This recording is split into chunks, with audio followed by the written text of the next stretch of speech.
La Terre est âgée de 4,5 milliards d'années, et pourtant elle reste en constante évolution.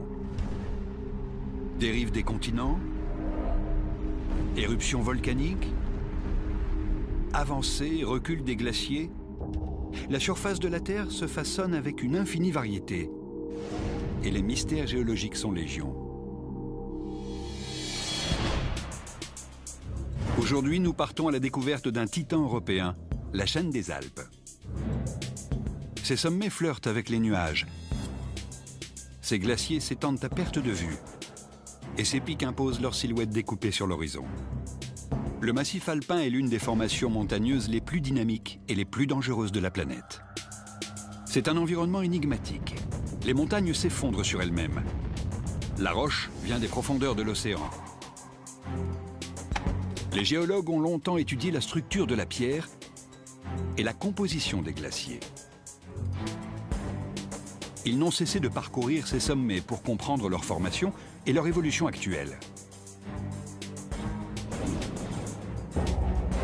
Cette quête va les conduire à s'interroger sur le passé de la Terre elle-même.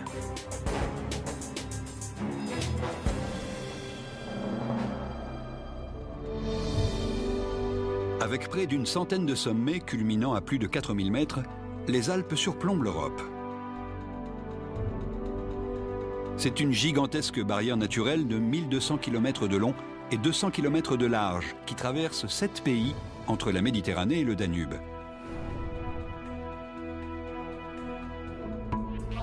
Avec le Cervin, reconnaissable entre tous, et le Mont Blanc, point culminant d'Europe occidentale, les Alpes font partie des principales chaînes de montagnes du monde. Formées il y a seulement 30 millions d'années, elles sont également l'une des plus jeunes. Siècle après siècle, ces formations rocheuses ont intrigué les hommes. Comment les Alpes se sont-elles formées? Nombreux sont ceux qui ont tenté de comprendre ce processus. Le premier à percer le mystère est un homme de la Renaissance, Léonard de Vinci. Ce grand artiste est également un scientifique. Sa curiosité intellectuelle embrasse tous les domaines de la connaissance. Il voit le monde comme une série d'énigmes à résoudre.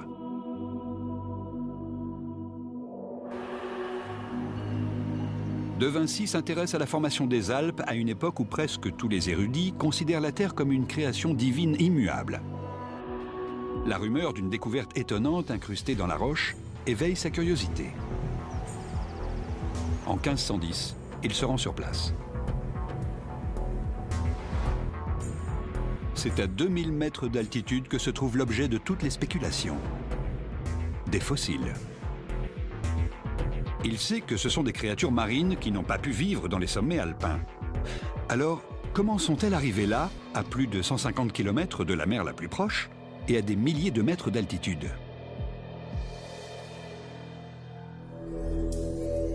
Au XVIe siècle, la puissante Église catholique règne sur le monde des sciences. Elle décrète que ces fossiles marins ont dû se former au temps de Noé, en 2300 avant notre ère. La Genèse décrit comment Dieu, affligé par la cruauté des hommes, ordonne un déluge cataclysmique. Toute forme de vie est décimée, à l'exception des espèces qui trouvent refuge dans l'arche de Noé. C'est le grand torrent d'eau qui, en déferlant sur le monde, a emporté ces créatures marines à des centaines de kilomètres à l'intérieur des terres. Mais cette explication ne convainc pas Léonard de Vinci, qui poursuit ses investigations.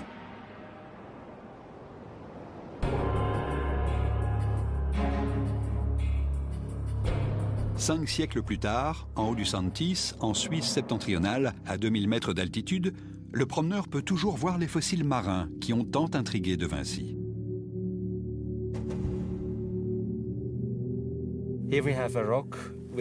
Voici une roche pratiquement recouverte de fossiles. Nous avons ici la coupe transversale d'une palourde. Et plus bas, le squelette d'un corail. De Vinci examine attentivement les roches émaillées de fossiles.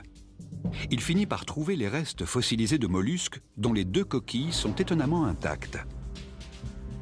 À supposer que la théorie biblique d'un déluge universel soit vraie, le puissant torrent d'eau aurait déchiqueté cette délicate créature. De Vinci pense plutôt que ces fossiles se sont formés au fond de l'océan. Ce serait sous l'effet d'une force, encore indéterminée, qu'ils se sont retrouvés au sommet des montagnes. Les scientifiques actuels ont identifié les espèces fossilisées et peuvent déterminer avec précision la période à laquelle elles ont vécu. Ces créatures ont vécu il y a 100 millions d'années dans une mer tropicale chaude.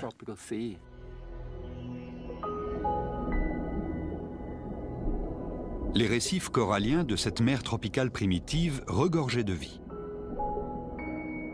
Les fonds marins étaient tapissés d'oursins, de coquillages et de nombreuses autres espèces désormais éteintes. Exactement comme De Vinci l'avait deviné, certaines de ces créatures ont été préservées intactes à travers les siècles. Leurs coquilles ont été recouvertes par les sédiments au fond de la mer et elles se sont fossilisées quand les sédiments se sont transformés en roches. Ces fossiles renfermeraient-ils le secret de la formation des Alpes? C'est encore une fois l'acuité des observations du savant italien qui vont le dire. Il constate que le grès, la roche dans laquelle se sont incrustés les fossiles, forment des strates qui plongent à des centaines de mètres de profondeur. 400 ans plus tard, on découvre en plus des fossiles un élément caché dans la structure microscopique du grès qui permet de résoudre le mystère de la formation des Alpes. Ce sont les restes de centaines de milliards de coquilles. Le grès s'est formé à mesure que les minuscules coquilles de mollusques marins tombaient au fond de l'océan. Elles se sont accumulées et entassées, formant strate après strate, la roche sédimentaire.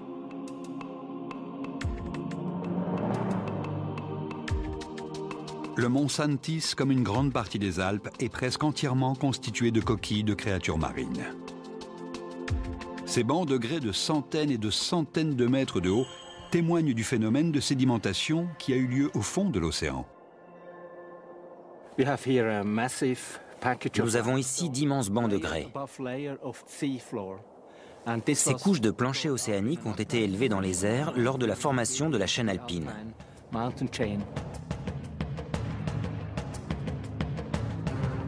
Plusieurs éléments nous révèlent les origines des Alpes. Les fossiles marins sont la preuve que ces roches se trouvaient autrefois sous les eaux d'une mer tropicale. Ces roches elles-mêmes, constituées de milliards de coquilles marines microscopiques, indiquent que le massif est une superposition de couches sédimentaires océaniques. De Vinci soupçonne qu'une partie des Alpes s'est formée sous les mers. Mais comment expliquer le soulèvement de ces couches sédimentaires ? De Vinci avait bien compris qu'il fallait une force phénoménale pour pousser ces couches de fossiles vers le ciel. Mais il n'arrivait pas à expliquer les mécanismes de ce mouvement.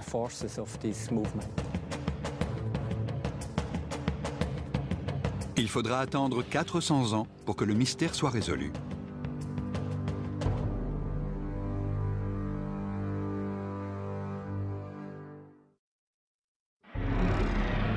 Les Alpes.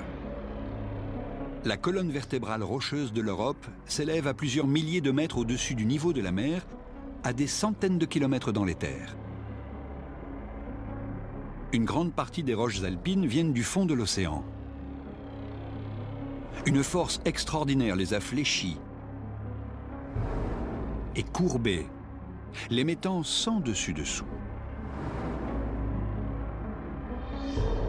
Mais quelle est cette force? Et comment peut-elle mouvoir de telles masses de pierre?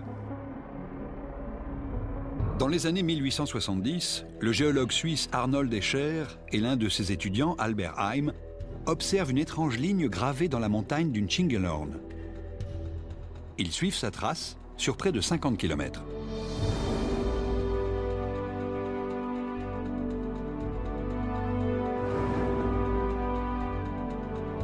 Inaccessible sur presque toute sa longueur, cette ligne peut être examinée de près aux environs du village d'Elm, en Suisse.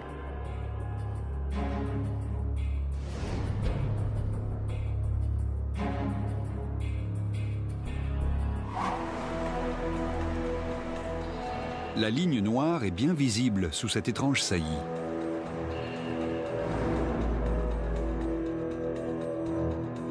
Au-dessus, Escher et Heim identifient une roche sédimentaire ancienne.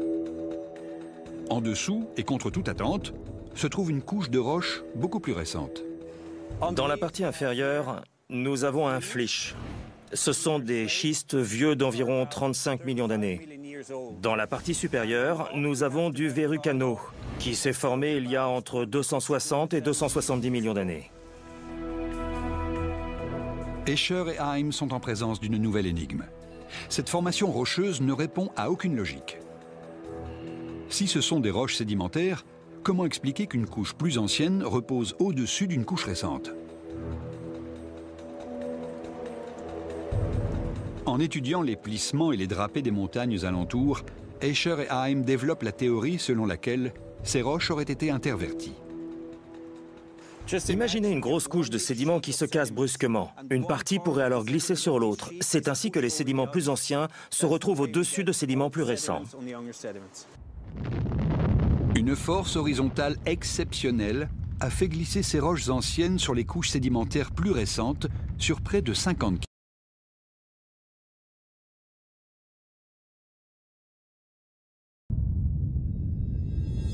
La découverte d'Escher et de Heim révolutionne les théories de la formation des chaînes de montagnes. Cet affleurement rocheux permet d'observer l'une des plus célèbres lignes de chevauchement du monde, que l'on appelle ligne de chevauchement principale de Glaris. Il est peu d'endroits où on la voit d'aussi près.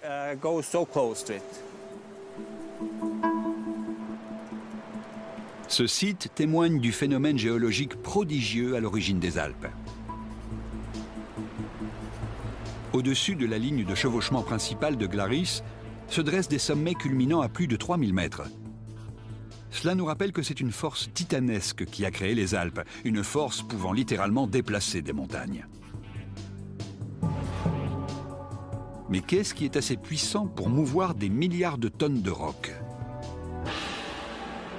Les scientifiques savent désormais qu'un tel processus n'est possible que lors d'une collision entre deux continents, sous l'effet de la tectonique des plaques.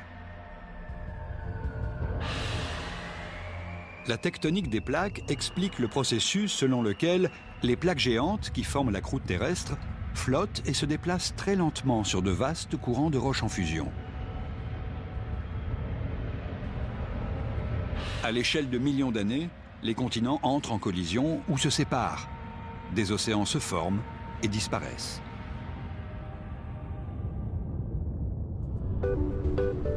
Mais si les Alpes résultent d'une collision massive, quel continent s'est écrasé contre l'Europe?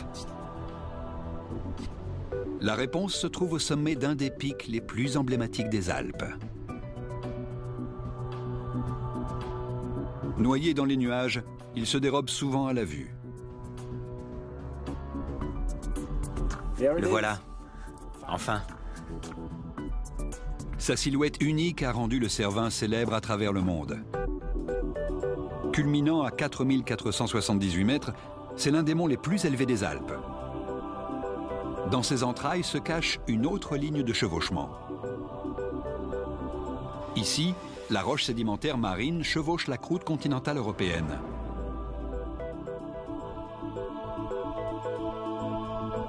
En examinant de près les couches formées dans l'océan, le professeur Helvig découvre une roche de couleur verte. Il s'agit de schistes verts. Ces cristaux grossiers indiquent que la roche vient d'une éruption de lave au fond de l'océan, il y a 100 millions d'années.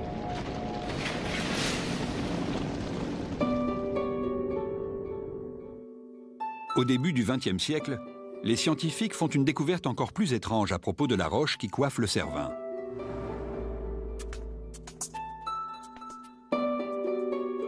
Cette roche grise est ce qu'on appelle du gneiss. En identifiant les origines de cette roche, les géologues découvrent qu'elle ne vient pas d'Europe et qu'elle est plus vieille que le plancher océanique de 200 millions d'années. Cette roche vient d'un continent vieux de 2 milliards d'années, à près de 1000 km au sud, l'Afrique. La roche de la section supérieure de ce sandwich alpin est d'origine africaine. Au centre se trouve une portion de croûte océanique. Et tout en dessous, ce sont des roches européennes.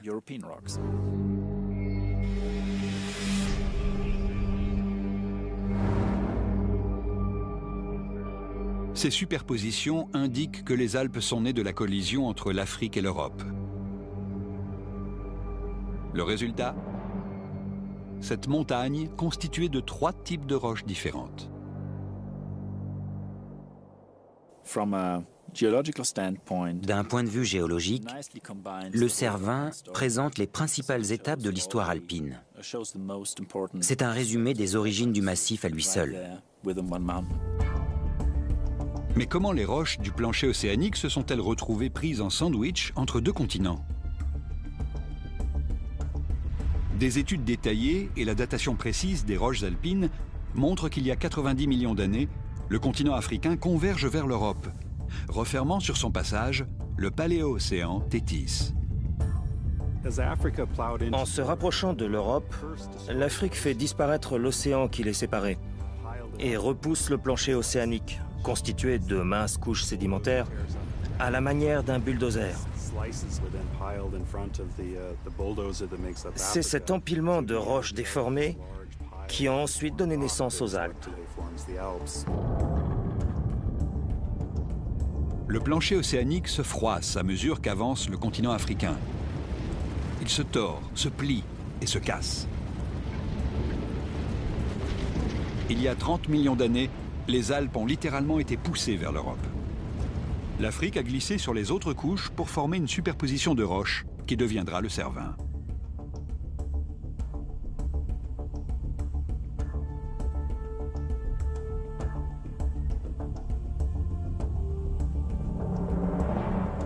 Sur des kilomètres et des kilomètres, la roche a été pliée et déformée pour s'élever à près de 8000 mètres, presque aussi haut que l'Himalaya aujourd'hui. En étudiant comment les Alpes ont émergé du plancher océanique, les géologues découvrent une ligne de 50 km, le long de laquelle des roches anciennes chevauchent des roches plus récentes. La roche grise, le gneiss, qui constitue le sommet du Cervin, indique que c'est de la collision entre l'Afrique et l'Europe que sont nées les Alpes. Mais pendant les 30 derniers millions d'années, d'autres forces monumentales se sont attaquées à ces sommets. Comment se fait-il qu'au fil du temps, les Alpes aient perdu la moitié de leur hauteur?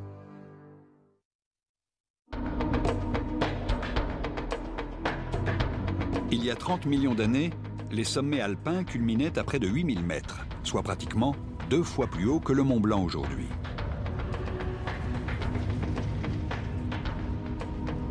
Savoir pourquoi et comment les Alpes s'écroulent peu à peu est d'une importance cruciale, car près de 14 millions de personnes vivent dans ou à proximité du massif alpin. Le mont Hilorn, en Suisse, fournit un élément déterminant de réponse.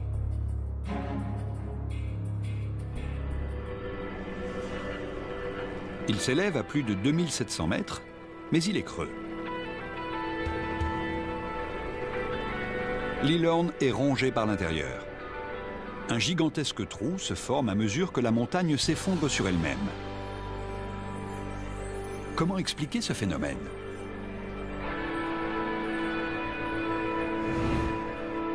L'Hilorn est constitué d'un mélange friable de boue et de roches provenant du plancher océanique. En hiver, les parois sont renforcées par la glace qui fait office de ciment, mais au printemps, avec le dégel, elles s'effritent.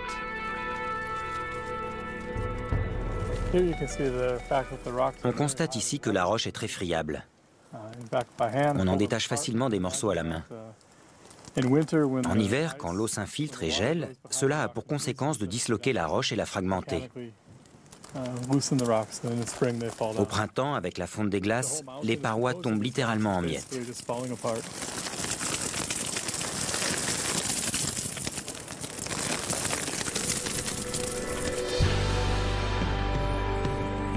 La friabilité des parois rocheuses, alliée à l'action naturelle du gel et du dégel, fait de cette montagne un édifice instable.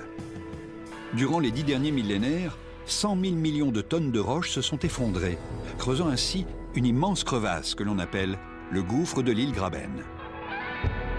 Mais où est passée toute cette masse rocheuse? Suivons le professeur McCardell qui descend le lit d'une rivière apparemment asséchée. Elle prend source au cœur de la montagne et se jette dans le Rhône. L'explication se trouve sous ce village masqué par la végétation. Il s'agit d'une vaste plateforme de gravats de plus de 450 mètres de profondeur qui s'étend sur 2,5 km². Cette structure est formée par les sédiments du cône de déversement d'Ilgraben. Tous les sédiments que l'on voit viennent de la montagne. Mais ce lit de rivière asséché est un mystère. Comment de colossales quantités de débris se sont-elles charriées jusqu'ici? Le village suisse de Susten est en perpétuel état d'alerte. Plusieurs fois par an, le sol se met à trembler, comme si un train de marchandises géant passait en trombe à travers le village.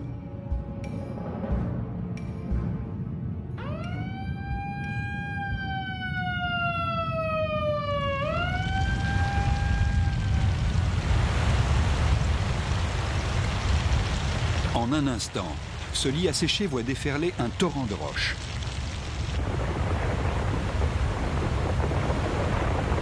Des milliers de tonnes de gravats dévalent ainsi la montagne de l'Ilorn. Entre 3 à 5 fois par an, un flot de sédiments appelé lave torrentielle descend de la montagne à une vitesse comprise entre 15 et 30 km/h sur près de 3 mètres de haut. C'est un phénomène extrêmement rapide, fatal pour celui qui se trouverait dans le lit du torrent. Chaque fois qu'il pleut, des débris cascadent de la montagne, faisant de ce site de lave torrentielle l'un des plus actifs de la planète. Les Alpes sont comme charriées par les rivières dans les lacs et les vallées en aval. L'Ilorn est un cas extrême. Il illustre un processus d'érosion qui en fait l'un des terrains montagneux les plus dangereux de la planète. Tout le massif est touché. Dans les Alpes bernoises, les blocs de roches instables ont donné naissance à un site magnifique.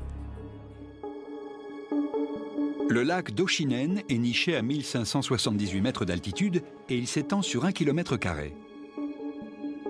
En théorie, ce lac est une aberration.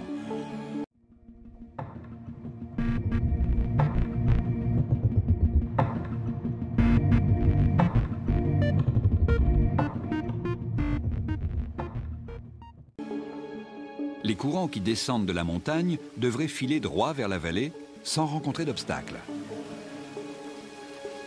Pour expliquer ce phénomène étrange, il faut aller 30 mètres plus haut. Quand on observe les versants supérieurs, on distingue de très larges cônes de débris qui se détachent des parois instables. Quant à ces étendues de roches lisses, elles forment un terrain propice au glissement de terrain. Lors de la formation de ces massifs, des strates de roches sédimentaires ont été soulevées. Elles forment désormais des angles extrêmes. Ces couches, déjà fracturées, ont tendance à se disloquer et à provoquer des éboulements de roches. Il est probable qu'une partie de ces versants soit le résultat d'éboulements ayant provoqué à leur tour des glissements de terrain. C'est un glissement de terrain phénoménal qui est à l'origine de ce lac, voilà 15 000 ans. Un pan de montagne s'est détaché, bloquant le passage au cours d'eau. C'est ainsi qu'est né ce site spectaculaire.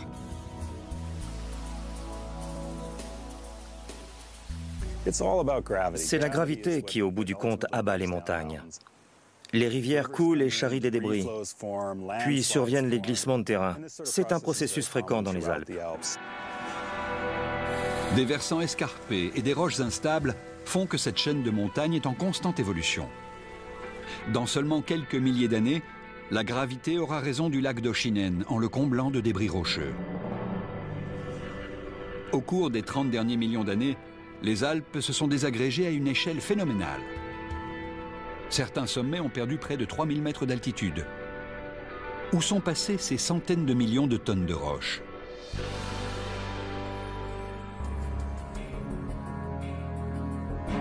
La réponse se trouve dans un affleurement rocheux à quelques kilomètres au nord des Alpes, à Eggyville. On est en présence d'une extraordinaire diversité de pierres. Il y a de gros galets, des pierres qui viennent de toutes les Alpes. Prenons par exemple ce caillou noir et blanc. C'est un morceau de roche granitique du centre des Alpes, quelque part aux environs du Cervin. Dans cet affleurement rocheux, il y a des fragments de roche de tout le massif alpin. Des pierres de centaines de sites différents ont parcouru près de 250 km pour finir dans ce gigantesque cimetière géologique. La quantité de débris accumulés est colossale. Ces collines sont entièrement constituées des débris rocheux alpins. Elles s'étendent sur 160 km de large et 800 km de long, en un arc autour des Alpes, traversant la France, la Suisse et l'Allemagne. Leur masse suffirait à recouvrir toute l'Amérique du Nord d'une couche de gravats de 30 mètres d'épaisseur. Les sommets alpins érodés reposeraient-ils là? Le poids très élevé de la chaîne alpine pèse sur la croûte terrestre et a entraîné la formation d'une dépression tout autour du massif. Les milliards de tonnes de roches soulevées et poussées sur Terre au moment de la collision entre les continents africains et européens ont créé les Alpes. Le poids de la chaîne alpine a entraîné une gigantesque dépression de 4 km de profondeur que l'on appelle bassin molassique.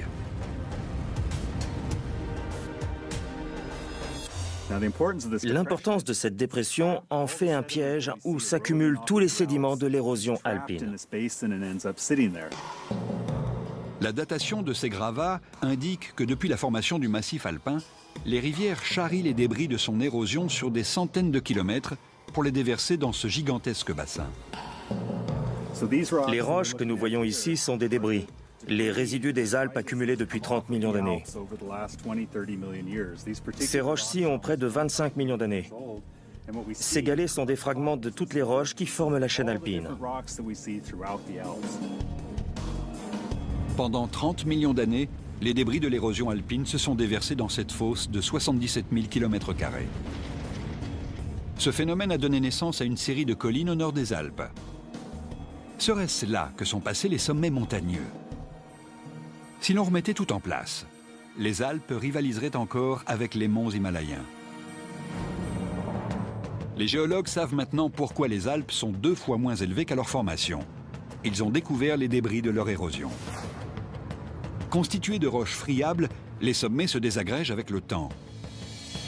Les débris qui dévalent les parois escarpées indiquent que des strates fragilisées se décrochent des flancs de la montagne.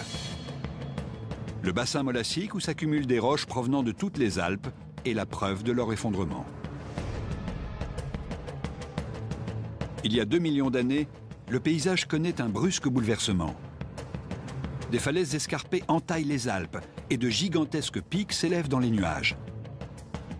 Une force phénoménale et nouvelle œuvre à resculpter les Alpes. Au cours des 2 derniers millions d'années, une fraction de seconde à l'échelle géologique, le paysage alpin a connu un changement radical. Des falaises abruptes et de pics gigantesques se sont formés. Le plus connu d'entre eux est le mont Eiger en Suisse.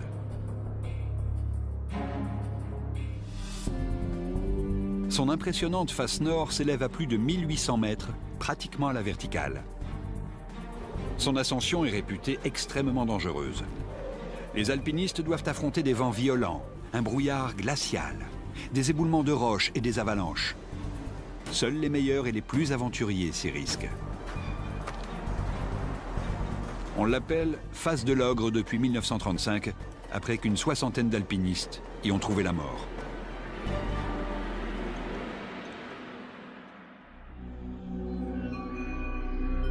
La naissance de tels versants à pic est un mystère pour les géologues jusqu'en 1837, quand le chercheur suisse Louis Agassiz constate la présence de falaises similaires à plus basse altitude. Des études avaient montré qu'elles ont été creusées par des glaciers. Plus de 1000 glaciers s'épanchent dans les vallées alpines. Ces rivières de glace s'écoulent imperceptiblement le long des pentes. Les mouvements du glacier d'Aletsch, filmés sur une période de 3 ans, révèlent comment les glaciers peuvent se déplacer de 3 mètres par an. Et quand 2 glaciers se rencontrent, un banc de roches se forme en surface, indiquant qu'un phénomène extraordinaire se passe sous la glace. Il est capable de transformer une étendue rocheuse accidentée en une surface parfaitement lisse. Nous avons ici de la roche parfaitement lisse, qui a été autrefois recouverte de glace. En se déplaçant, le manteau glacé a charrié des cailloux et du sable. Cela a eu pour effet de poncer la surface, comme avec du papier de verre. Mais ce processus n'explique pas à lui seul la formation de pics déchiquetés et du versant nord de l'Eiger, où des pans entiers de montagnes ont été arrachés. Les glaciers représentent une force phénoménale, comme le prouvent ces dalles de granit, où des fissures plongent au cœur de la pierre.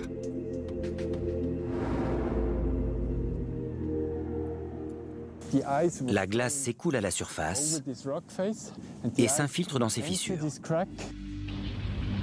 La glace fondue pénètre dans chaque brèche et en gelant à nouveau, fait éclater le bloc de pierre. Fragilisées et fracturées, d'énormes quantités de roches se détachent. Elles sont alors rejetées sur le côté avant d'être charriées dans les vallées au printemps avec le dégel. Nous sommes au front du glacier, à son extrémité. Il y a des débris, de l'eau et des blocs de pierre. Ces débris d'érosion glaciaire sont transportés puis rejetés ici. C'est ainsi que les glaciers façonnent le paysage. Mais comment des glaciers ont pu tailler la face nord de l'Eiger ou d'autres pics spectaculaires? Ils s'élèvent à des centaines et des centaines de mètres, bien au-dessus de la portée des glaces abrasives. Agassiz développe une théorie radicale. Les versants des monts présentant un relief accidenté similaire à celui des vallées glaciaires.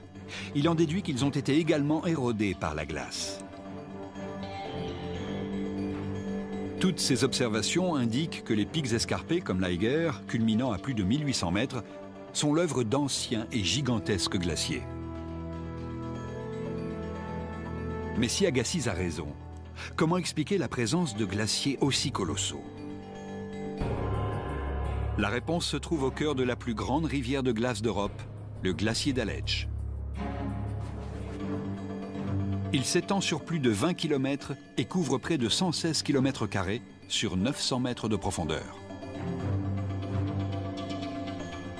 L'étude du glacier d'Aletsch, au sud de la Suisse, va permettre aux géologues de comprendre le mécanisme de formation de ces champs immaculés.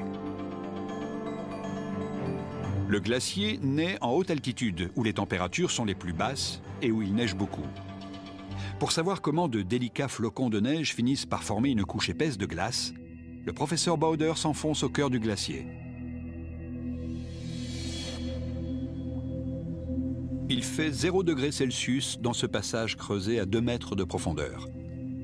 C'est ici que scientifiques et touristes peuvent observer comment se forme un glacier. Nous pénétrons dans le glacier. Nous sommes entourés de glace. Il y a des couches de bulles d'air. La démarcation entre les couches successives est bien visible là, là et là. Chaque strate correspond à l'année au cours de laquelle la glace s'est formée.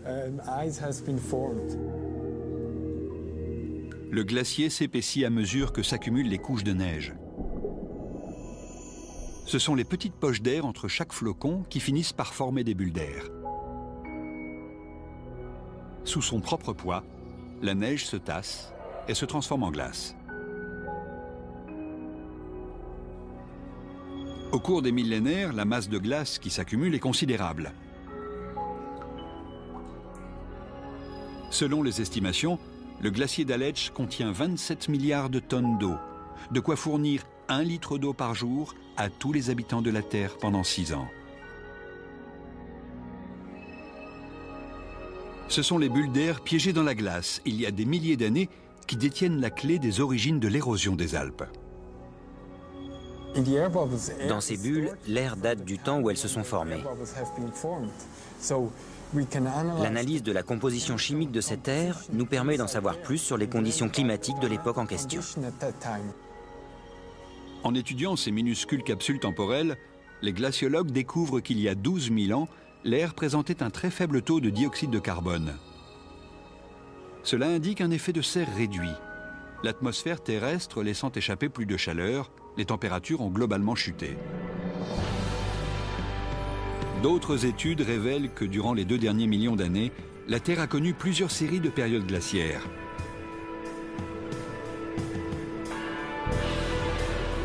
La théorie d'Agassiz est confirmée. Il y a 2 millions d'années, un épais manteau de glace recouvrait l'hémisphère nord. Les Alpes étaient enfouies sous 3 km de neige. Seuls dépassaient de cet océan immaculé les pics les plus élevés. En se déplaçant, la glace a taillé et modelé les versants abrupts des pics alpins, imprimant ainsi leurs traces sur le paysage. C'est à cette période que les glaciers géants ont façonné la célèbre face nord du mont Eiger.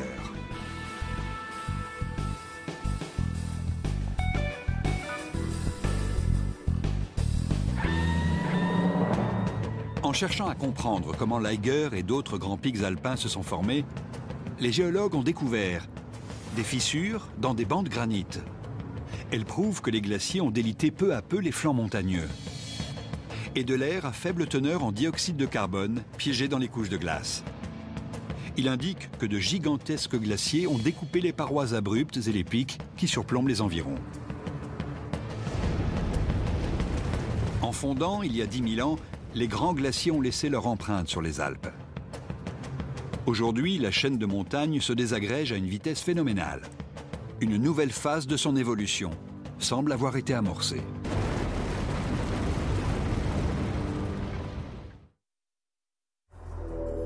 Les Alpes s'effondrent de plus en plus vite. Des millions de tonnes de roches se détachent des parois montagneuses.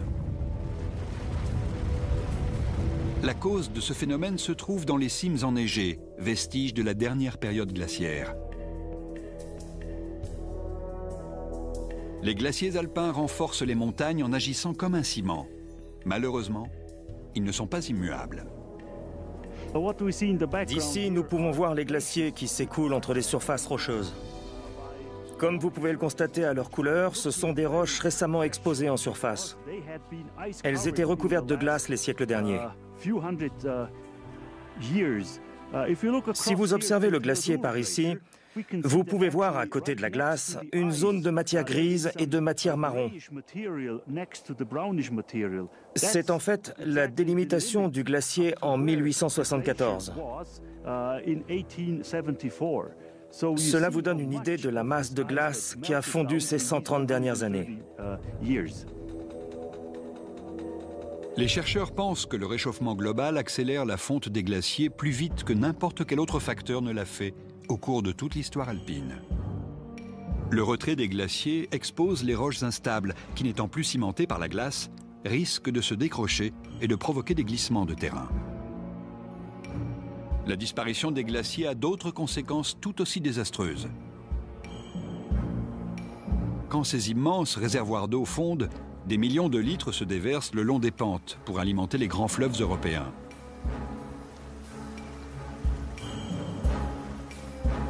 L'eau agit comme un abrasif puissant. Ces torrents creusent le paysage à une vitesse vertigineuse.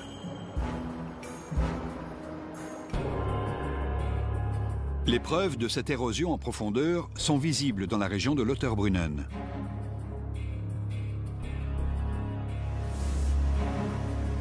Dans toute cette vallée résonne le fracas des eaux d'une cascade des plus bruyantes et des plus spectaculaires qui soient, les chutes du Trümmelbach.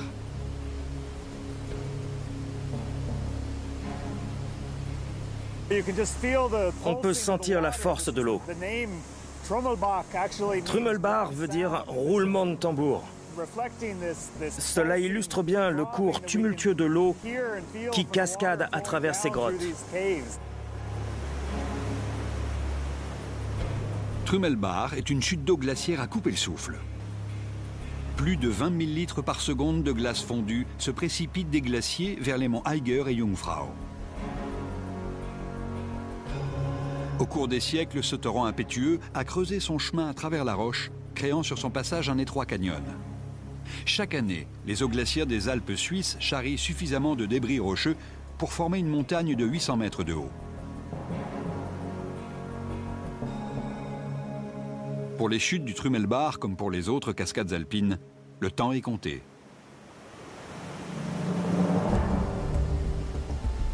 Au fil des torrents et des cascades, l'eau glaciaire creuse et fragilise la roche. Avec le temps, ces falaises abruptes façonnées par les glaciers s'effritent, laissant place à des vallées fluviales toujours plus profondes. Aujourd'hui, les rivières d'eau glaciaire sont en train de creuser une vallée fluviale qui n'aura plus rien à voir avec le paysage actuel. Ce processus va détruire le relief façonné par les glaciers. Cette érosion mécanique est très rapide, à peine perceptible à l'échelle géologique. Lors des 150 dernières années, le réchauffement global et la fonte des glaciers ont accéléré le processus d'érosion des Alpes. Selon les estimations, les glaciers alpins auront disparu d'ici la fin du siècle si le réchauffement s'accentue. Cela aura pour conséquence de hâter l'effondrement des grands pics. La roche fragilisée exposera les villages et les stations de ski de haute altitude à des glissements de terrain catastrophiques. Mais le passé nous montre que les Alpes ont déjà connu des retraits glaciers. En 218 avant notre ère, le grand Hannibal guide une armée de 50 000 hommes et 40 éléphants à travers les Alpes pour marcher sur Rome. C'est une entreprise périlleuse. La traversée automnale dure 15 longs jours. Les pertes humaines sont nombreuses le long de ces sentiers escarpés. Mais l'audace du général carthaginois est payante. Son armée entre en Italie et défait les Romains. De nos jours, il serait pratiquement impossible de reprendre l'itinéraire d'Hannibal, enseveli par la glace et la neige. Les géologues en déduisent qu'au temps du grand stratège, ces défilés devaient être dégagés. Les glaciers devaient être plus en retrait qu'ils ne le sont aujourd'hui. Il a dû marcher à travers la forêt pour une grande partie. Ça devait être plus facile de franchir les Alpes à l'époque que maintenant. Les variations de l'inclinaison de l'axe terrestre sur son orbite participent au changement de climat, ce qui explique la fonte puis la reformation des glaciers. Si l'histoire se répète, les glaciers se reformeront naturellement dans les Alpes. L'avancée et le recul des glaciers sont des facteurs déterminants dans le processus global d'érosion des Alpes. Les glaciers façonnent les pics rocheux et les rivières creusent les vallées. C'est ainsi que les chaînes de montagnes subissent une constante transformation.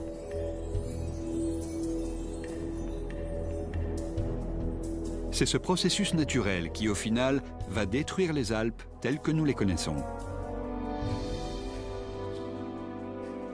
Les Alpes se désagrègent lentement.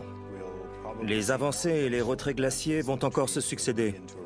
Cela finira par les éroder complètement. Dans 10, 20 ou peut-être 100 millions d'années, il y aura toujours une chaîne de montagnes ici. Les Appalaches, en Amérique du Nord, sont un exemple de chaîne de montagnes fortement arasée. C'est ce qui attend les Alpes. Les Alpes vont s'éroder jusqu'à ne plus faire que la moitié de leur hauteur actuelle, à savoir moins de 1800 mètres d'altitude. Plus aucun glacier ne recouvrira ces sommets, ni n'alimentera les grands fleuves d'Europe. Dans des millions d'années, les basses terres de France, d'Allemagne et d'Europe de l'Est pourraient s'assécher et dépérir.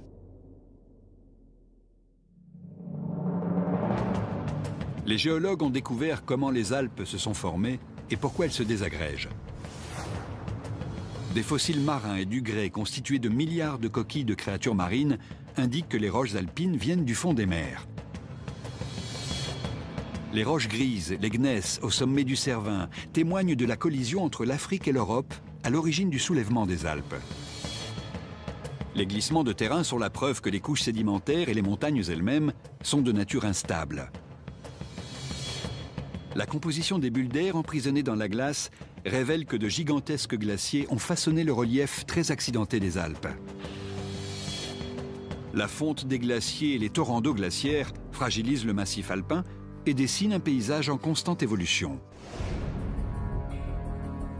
Depuis leur naissance, les Alpes n'ont cessé de se transformer. C'est l'une des chaînes de montagnes les plus spectaculaires et les plus étudiées au monde. Comprendre comment les Alpes sont nées, c'est lever le voile sur les forces phénoménales qui façonnent notre planète.